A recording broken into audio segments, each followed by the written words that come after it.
Klausieties Dieva svētos vārdus, kas rakstīti 4. Mūzes grāmatā, 6. nodaļā, no 24. līdz 27. pantam. Tas kungs, lai tevi svētī un lai tevi pasargā. Tas kungs, lai apgaismo savu vaigu pār tevi un lai tevi ir žēlīgs. Tas kungs, lai paceļ savu vaigu uz tevi un lai tev dod mieru. Un lieciet manu vārdu šādi uz Izraēla bērniem, un es tos svētīšu. Āmen. Nāc svētais gars, nāc apgaismo mūsu tavu vārdu patiesībā. Tavu vārdi ir mūžīga un svēta patiesība. Āmen.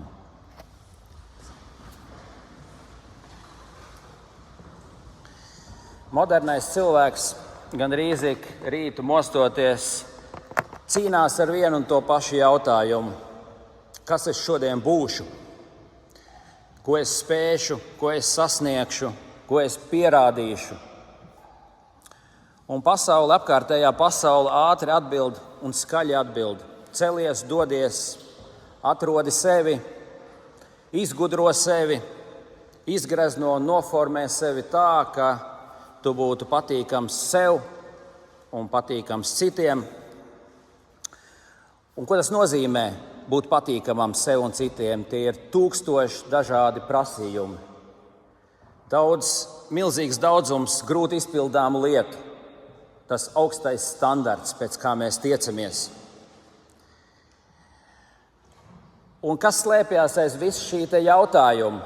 Tā ir viena vēsts, ko pasaule tev mēģina stāstīt. Tu pats sev esi kā projekts. Un šis projekts ir ļoti vārdzinošs projekts, un tas nekad nebeidzams projekts. Jo padomā, ko tas nozīmē. Ja tu esi pats sev projekts, tad tava identitāte, kas tu esi, tā vairs nav dāvana. Tas ir nemitīgs darbs. Smags, nebeidzams darbs, ka tev visu laiku ir jāstrādā, lai sevi celtu, lai sevi būvētu, lai sevi uzturētu kaut cik kārtībā. Protams, daudz cilvēku mums apkārt dara to ļoti radoši un izdomas pilni, bet tas, ka citiem padodas labāk, nepadara to lietu vieglāku, tas mums šo nastu padara vēl smagāku. Jo šīs 1000 dažādās atbildes, ko sniedz, kas tu esi, tās visas ir tik cilvēciskas, tik nedrošas, ka neviena no tām līdz galam neapmierina. Neviens nav pilnīgā drošībā. Neviens nav ar savu atbildi ritīgi laimīgs, jo, kad laiks mainās, tad viss tas tiek apšaubīts. Un te ir tā lielā atšķirība. Šī atšķirība ar šķirtni, ap ko viss grozās, šis jautājums. Vai tu savu identitāti radi pats sev, vai arī tu to saņem kā dāvanu? Vai tu pats nes šo savu identitātes nastu, vai kāds šo identitāti tev uzliek kā dāvanu? Un tā ir šodienas prediķa tēma. Jo pasaule pazīst tikai vienu ceļu, ka tu pats esi savas laimes kalējs, pats radi pats sevi, bet Bībele pasludina ko citu. Raksti saka, ka tu saņem sevi kā dāvanu. Nevis tu būvē sevi, bet idien viss tev ir dāvana no Dieva, kā mēs tikko dziedājām. Viņš tevi ir radījis, viņš tevi ir sūtījis pasaulē, un tad viņš ir licis uz tevis savu vārdu. Un vispirms to viņš ir darījis visskaidrākā veidā, viņš to ir darījis tev kristībā. Tā ir šodienas prediķa tēma, mūsu kristība kā mūsu identitātes pamats. Bet vispirms palūkosimies atpakaļ.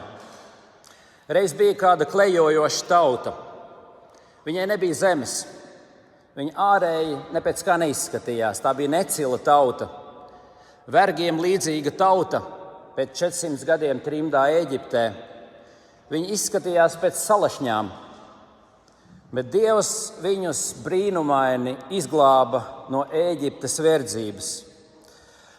Pat grūti saprast, kāpēc viņš izvēlējās šo tautu. Bet raksti mums atbild, tas viss ir Dieva žēlastības dēļ. Tās žēlastības, ko Dievs deva Ābrahamam, viņu ciltstēvam, un viņš teica, caur tevi es svētīšu visas pasaules tautas. Un tagad no Ābrahama bija izveidojusies šī lielā tauta, no Ēģiptes verdzības izvestā, un Dievs saglabāja savu svētību viņiem.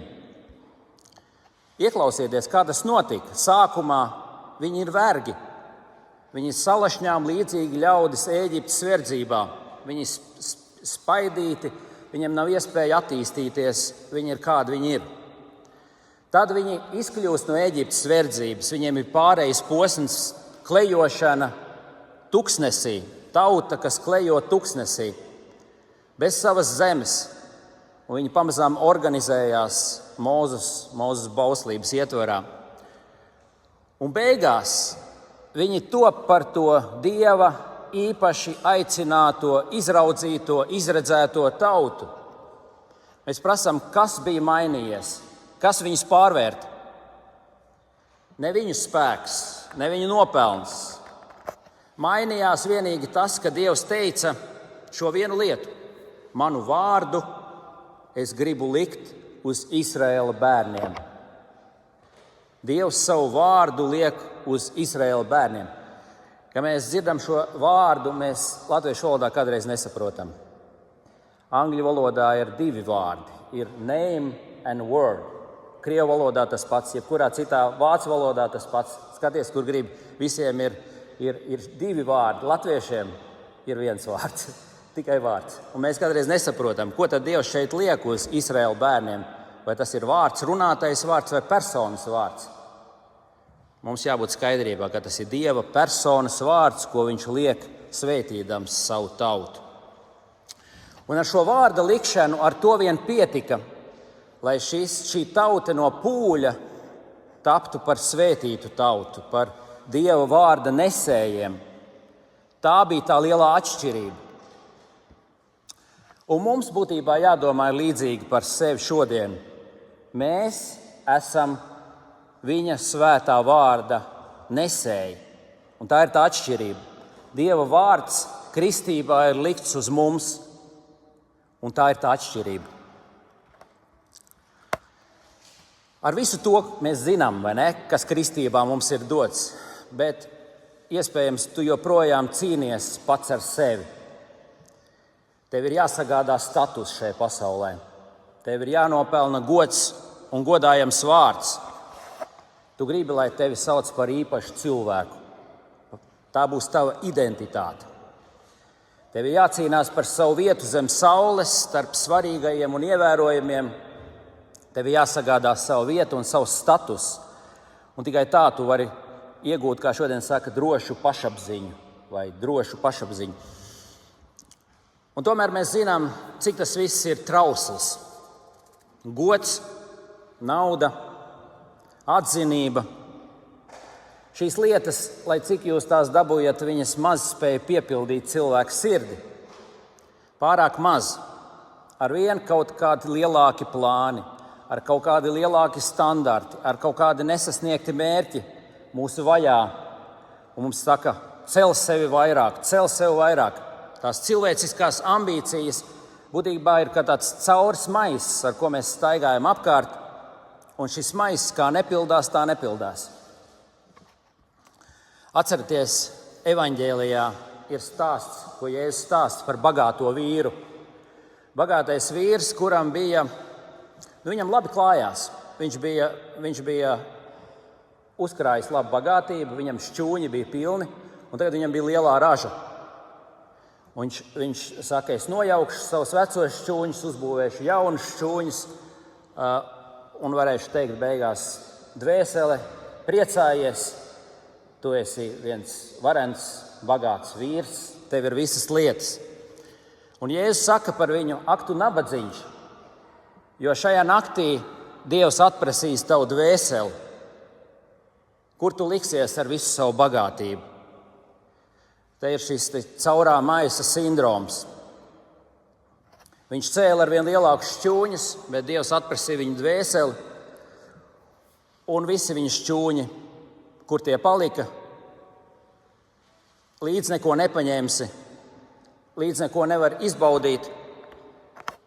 Tas ir tas, kas cilvēku sagaida šai pasaulē, tādās absolūtās kategorijās. Protams, tas viss mums ir vajadzīgs, ar visu to mēs dzīvojam, bet cilvēks savu identitāti nevar uz tā uzbūvēt. Un šī ir tā lieta, ko pasaule jums nekad nepateiks. Tā identitāte, ko tu pats sev cel, pametīs tevi tieši tajā brīdī, kad tev tā būs visvairāk vajadzīga. Kamēr tu esi spēcīgs, kamēr tu esi veiksmīgs, kamēr tu esi pasaulē noderīgs, pasaule labprāt tev piešķirs titulus un labu vārdu, un lielu vārdu. Bet kas notiek tad, kad tu saslimsti, kad tu paliec gultā? Kas notiek tad, kad nelaime tev atņem darbu? Vai, piemēram, kad vecums tev padara pasaules acīs par nederīgu? Vai arī galu galā nāve? Nāve, kas aizver visas durvis. Pie nāves gultas neviens tituls vairs neturās. Visi godi, visa atzinība, viss, ko esi sakrājis savos šķūņos, paliks šai pus robežas, šai pasaulē. Un tieši tur, kur tev visvairāk vajag zināt, kas tu esi, pasaules dotais vārds tev atstāja tukšu. Bet vārds, ko tev Dievs ir uzlicis kristībā, šis vārds tevi nekad neatstās. Tas paliks ar tevi slimībā, tas paliks ar tevi neveiksmē, tas paliks ar tevi vecumā. Arī tad, kad tu neko vairs nevarēsi sasniegt, tas paliks ar tevi arī nāvē. Kāpēc? Tāpēc, ka tas, ko tu saņem kristībā, nekad nav balstījies uz tavu spēku, tavu sasniegumu, tavu svārstīgo roku. Tā ir tā mūsu neparastā identitāte. Neparasta tā ir tāpēc, ka tā nenāk no mums pašiem, tā nenāk no mūsu iekšienes, bet tā nāk no Dieva, tā nāk no ārienes. Tā nav pelnīta, bet tā ir saņemta. Tā nav mūsu pašu uzbūvēta, tā ir mums uzlikta. Un tāpēc tā ir vienīgā identitāte, kas pastāvēs un kas nezudīs arī tad, kad viss pārējais jūk un brūk un nepastāv.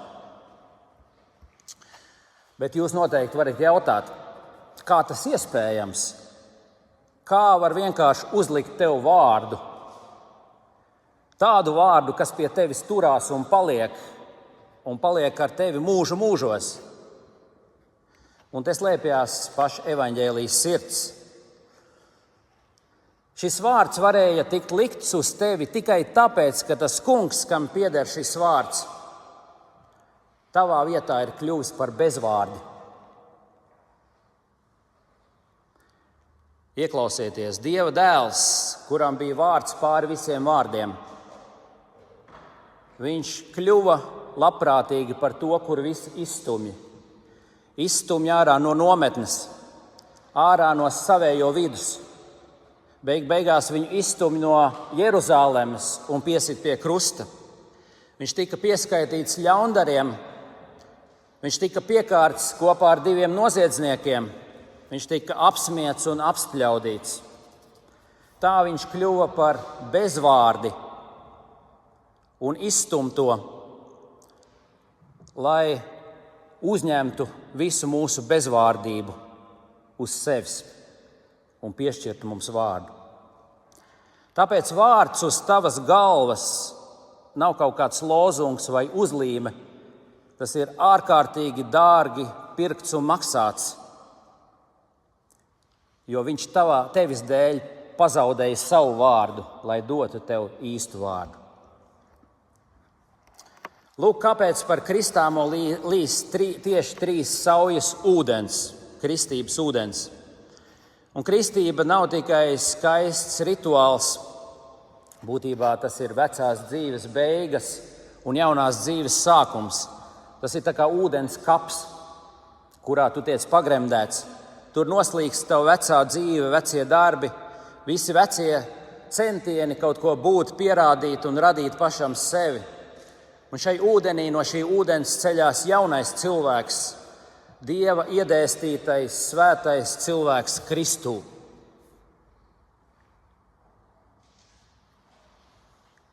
Kristāmais ieiet šai ūdenī bez vārda un iznāk ārā nosaukts jauns radījums. Tas ir tas brīnums. Te viņš liek savu vārdu uz tevis. Viens spēcīgs vārds, bet 3 personās. Tēvs tevi ir pieņēmis, Dēls tevi ir nosaucis, Gars tevi uztur un sargā un aizstāv. Viens Dievs, viens vārds. Viņa vārds ir likts uz tevis. Un šis vārds ir ierakstīts dzīvības grāmatā. Dievs tevi ir nosaucis vārdā un tagad nelaidīs vaļā. Redzi, cilvēki, tā nasta, par ko mēs sākumā runājām, tev ar piedošanu, ar apžēlošanu, ar kristīšanu ir noņemta. Tev pašam vairs nav jābūt savas dzīvības un identitātes pamatam. Tev vairs nav sevi jābūvē no nekā un jāraugās, kā tas viss atkal sabrūk. Tas darbs ir padarīts. Tavas radīšanas, glābšanas un svētīšanas darbs, tas ir padarīts nevis ar tavām rokām, bet ar Viņa. Tāpēc nāks tā diena, un tā nāk ik rītu. Tu klausīsies, ko apkārt runā pasaule. 1000 balsis tev atkal sauks uz tevi, nosauc sevi vārdā. Kas tu esi? Izgudro sevi no jauna, pierādi sevi no jauna. Visas šīs prasības, kas nemitīgi nāk un gāžās pār mums. Šādā brīdī tev ir stingrs pamats, uz kā stāvēt. Tev nav jāmeklē savs vārds vairāk, jo tas jau tev ir dots. Daudz labāks, augstāks un paliekošāks vārds. Tas vārds, kas uz tevi tika likts, un atkal šodien tiks likts, šodien dievkalpojuma beigās, mācītājs paceļ katru reizi savas svētījošās rokas, lai pateiktu Ārona svētību. Viņš tevi svētī. Tas kungs, lai tevi svētī un lai tevi pasargā. Viņš tevi apgaismo. Tas kungs, lai apgaismo savu vaigu pār tevi. Viņš tev dod mieru. Tas kungs, lai paceļ savu vaigu uz tevi un dod tev savu mieru. Tā pati Ārona svētība, kas toreiz tuksnesī tika likta uz Izraēla tautu, tika likta uz tevi kristībā un tiek likta šodien šajā svētīšanā un atgādināta. Dievs pats liek uz tevis savu vārdu. Un tad durvis atverās, un tu izēji atpakaļ dzīvē, pasaulē, pie sava paša darbiem, pie telefona, pie visām uzdevumiem un pienākumiem, pie visas steigas un visiem darbiem. Bet tu jau izēji kā cits cilvēks, Dieva nosaukts cilvēks. Tev vairs nav jāmeklē jaunu vārdu, bet tev jau tas ir. Tas ir likts uz tevi. Neklausies pasaulē. Pasaule tev nepateiks, kas tu esi, un tu pats neizgudrosi to. Bet tu esi nosaukts Tēva, Dēla un Svētā gara vārdā. Un visbeidzot, psalma vārdi, kas mums ir pazīstami no kādas dziesmas, no pilnīgi cita konteksta. Bet jūs noteikti esat to dzirdējuši. Ja tu man esi, kungs, man nevajag ne debesis, ne zemes. Tā ir tāda identitāte. Ja tu man esi, kungs, man nevajag ne debesis, ne zemes. Tā piederība viņam izsaka visu. Ticiet tam. Āmen.